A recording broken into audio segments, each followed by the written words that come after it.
Since the Ice Age, retcons have been used as a controversial writing device to say the least. Many people see them as a cheap trick used to make weak stories stronger. On the other hand, retcons can also be used for good, and I'm here to explain why the Breaking Bad team should consider retconning. Okay, guys, major 1000 spoilers for Breaking Bad and Better Call Saul ahead. Before we delve into why Mike's death was unsatisfying, let's take a moment to appreciate Mike's character arc and general journey throughout Breaking Bad and Better Call Saul. Mike, I'll call him Finger, was portrayed by Jonathan Banks, and he began his journey, as I said, in Better Call Saul, the prequel series to Breaking Bad, and his arc throughout both series was nothing short of amazing. We saw him as the tough enforcer, as well as the caring grandfather figure to Kaylee Ehrmantraut. The depth and complexity of his character makes his death all the more impactful. But was it done justice? Well, I'm here to say no, as well as billions and trillions of people. Yeah, guys, his death is not really liked amongst the fans. Actually, Mike's death is supposed to be ironic. Now, don't get me wrong, don't kill me, you guys, but I understand that some believe Mike's death was symbolic of Walt's chaotic transformation. However, I think there's more to consider here. There's more nuance to it. Mike is a larger-than-life character, and his bullshit death felt lackluster compared to some of the most incredible moments he had throughout the series. Mike is the second main character in Better Call Saul. Although I see why his death is supposed to be ironic, I feel as though it's bad writing to upbring Walt's character at the expense of Mike's. And what do I mean by this? Well, in the scene where he dies, it is supposed to show us, to the audience, that Walt is a force of nature. Completely on instinct, he kills Mike.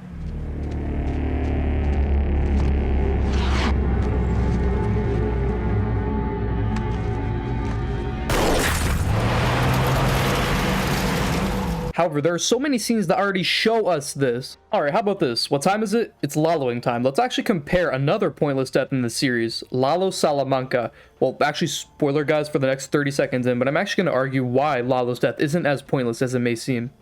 A lot of people shit on Lalo's death for a lot of the same reasons. However, I'm actually here to tell you that Lalo and Mike have really different deaths. During the actual confrontation between Gus and Lalo, Gus ultimately wins due to luck. He quite literally took a shot in the dark at Lalo. That's literally what happens, you guys, in the actual show. You see where I'm getting at? It's a generally widespread opinion that a lot of people feel disappointed at how Lalo died. People felt he was an excellent character, and giving him this lackluster death ultimately doesn't do the character justice, and even undermines some of it. However, where Mike and Lalo's death differ is how they affect the narrative of Breaking Bad and Better Call Saul. Lalo's death is meant to show us, the fans, that Gus is lucky that he's just like Walt in that way.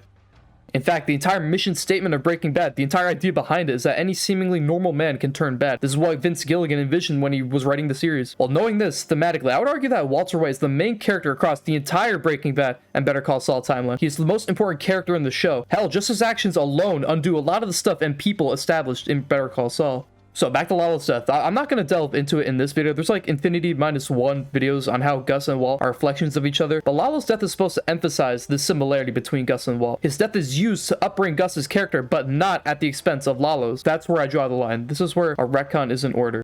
Actually, Mike died without finishing his business. That's the point. I'm not alone in thinking this. Many fans share the sentiment that Mike's death was undeserving and even pointless. Although Lalo's death leaves us with a bittersweet feeling, his death has symbolic importance. Mike's death has none of that. Ultimately, Mike's death leaves us fans with a bittersweet feeling knowing that he has unfinished business with Kaylee and Stacy. Yeah, none of that was ever resolved. That was kind of the point. Yes, I get that Mike was supposed to die with unfinished business, and the show creators get that. That's why they killed off one of the most important characters in the series, Werner Ziegler. Werner Ziegler? Werner dies with unfinished business too. He never got to say goodbye to his wife and his crew. In moments like these, where a character dies with unfinished business, you're supposed to feel sad. That's the nature of life. Things can end abruptly without you getting to finish all your business. It's a sad truth about the real world. However, in Mike's death, like I said before, this feeling of sadness and unfinished businessness is overshadowed by the writers trying to shove the idea of Walt being impulsive down our throats. We cannot feel sad because 1, we feel upset that Mike died this undeserving death, and 2, the show's writers are making it all about Walt. Actually, Walt is the main character, not Mike. Oh, that's right, you little cutie patootie. That is true. The story is about Walt after all. He is the main character in Breaking Bad. Now, I know it's unfair for me to criticize the Breaking Bad team for writing Mike's death this way, because to be honest, guys, for all intents and purposes, Mike's death was written when he was a side character. In Breaking Bad, chronologically, it takes place after Better Call Saul. However, Better Call Saul is written after Breaking Bad. Now, if you guys have been following along, you'll kind of notice that the Breaking Bad team kind of wrote themselves into a corner here. For all intents and purposes, Mike was meant to be a side character in Breaking Bad. That's kind of why his death wasn't really that big and not really that dealt upon. But in Better Call Saul, we have so much more information about him. As I mentioned, you guys, for all intents and purposes, Mike is the secondary main character in Better Call Saul. So now you're left with a situation where you kind of wrote off Mike's death as if he was a side character when he's pretty much one of the main characters. So now how can we even solve this, you guys? Well, let me actually use this as a segue into about fucking finally the title of the video, the retcon I would make to Breaking Bad. After the interaction with Walt, imagine a world where Mike survived his encounter with him. Mike's story would be continued, and my original idea fingered down the second Breaking Bad movie.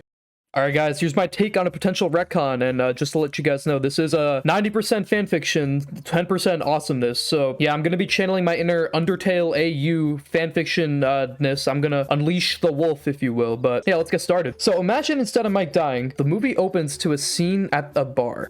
The camera slowly moves towards the back of a man's head. It's revealed to be Finger. Finger is alive. Well, as Mike is dying, this is going to be earlier on in the movie, it's going to be a flashback. Mike remembers the Bagman quote. You get up, and you get up now. What it's for? What is it for?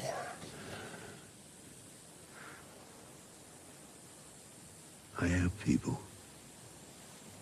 I have people waiting for me. They don't know what I do. They never will. They're protected.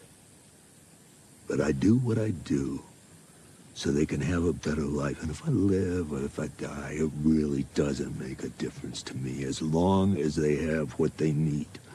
That would be nice. That would be really awesome. So essentially, Mike has unfinished business. He needs to get money to Stacy and Kaylee. Maybe paying respect to Gus's death. Gus's doctor is in town, and he's able to patch up Mike after Walt kills him. The doctor remembers not taking care of Mike after they're all poisoned by the cartel. Maybe the doctor wants to make amends to that. Maybe he kind of feels bad. So, free of charge, the doctor patches Mike up and even lends him a house and like general care. So this would be interesting. So what if the town learned after Gus's death that Gus was secretly sponsoring the town, that they were getting all their stuff and supplies from a drug dealer, one of the most dangerous in the world? So then that kind of causes the town to like die down. People like move, people like slowly derail, and having no family or like friends left to live for, the doctor decides to come to Albuquerque, and this is actually how he would be spending time with Mike in Albuquerque. And during this movie, just a little spoiler for you guys, this is where Mike dies for real. So this is where the main conflict of the movie comes from. You guys remember Mr. X? His actual name is like Sobchak? Soprano? I don't know his name, but I'll call him Mr. X because that's what Saul called him, and Saul's pretty awesome. Yeah, Mr. X. If you guys don't remember, Mr. X was the guy that was like taunting Mike in the beginning of Better Call Saul with from him not having a gun. You can make it not so easy. Sure thing. You got it.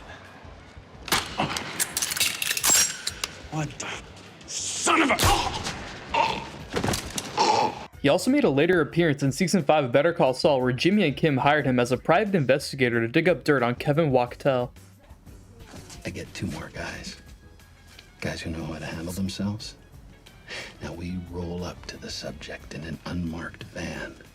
We grab them, put them in a bag, and we take them out to the desert. Is hired by the Pikmin family to find out what happened to their son Jesse. So Mr. X discovers the vacuum cleaner guy because of his connections to the vet.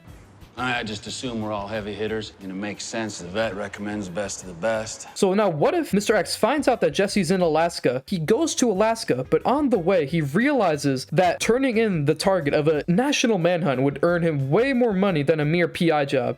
Now, Mr. X goes to Alaska for the chance to catch Jesse and turn him in for the real big bucks. So guys, this is where Mike actually comes in. It's kind of established in Better Call Saul that he kind of feels bad for Nacho's death as well. He sees Nacho in Jesse, so he kind of like wants to like save Jesse from this life of ruin. And ultimately, as far as Mike's concerned, he was never able to do it. As kind of a last job, Mike would make a resolve to save Jesse once and for all. And this would essentially be the movie, Mike's last job. So yeah, as I said, that's where Mike comes in. He's trying to save Jesse. Maybe not the doctor could tag along. He could be a goofy sidekick, but essentially shenanigans would ensue. Jesse wouldn't be like the main character in the movie. It would mainly be Mike and Mr. X. Finally, like I can see the Breaking Bad edits now, you guys. but yeah, essentially that's what would happen. And even as I said earlier, this is what we can use to fix Mike's death. So imagine this. Imagine in a final confrontation between Mr. X and Mike. You know, he's had all these years of experience, so now he's probably a better gun. He's probably more tougher. They're in a gunfight. This is Mike's essentially his last stand. It's all or nothing. This is how he can save Jesse to kind of amend for all the wrong he did in his life. So he would see Jesse and his protection as a last job and something that he needs to do. Yeah, I know this is getting Red Dead Redemption vibes, you guys, but why do all this? Well, because Mike's death seems unfair. That's the main thing. That's the key word, unfair. Better Call Saul established Mike as a key human. Better Call Saul is the ideal version of the series. Every character had their origins explained by the time of Better Call Saul. It's not in the movie. We can apply all the stuff we learned in Better Call Saul, but to the Breaking Bad universe. All right, guys, anyway, that's my rant for why I think the Better Call Saul / Breaking Bad team should retcon the Mike's death. The series is really great as a whole. Like, that's why I'm titling this video the one retcon I would make to Breaking Bad and Better Call Saul. Yeah, thanks you guys for listening, and let me know if you agree. And Vince Gilligan, if you're listening, I want to be famous. Thank you guys, bye. Yeah, that's right, guys, I'm stooping down this low. I'm doing the pronunciation cliche where I search up how to pronounce it. So check. Oh, here we go. Subcheck. Pronouncenames.com. It's Russian, so it should be close. Subcheck. Subcheck, I was right. Subcheck. Subcheck. I'm Eastern European, I should know this. Do we have the correct pronunciation of your... Yeah, probably. Okay. Subcheck. Mr. X? Mr. X. Good. He's good. I like that.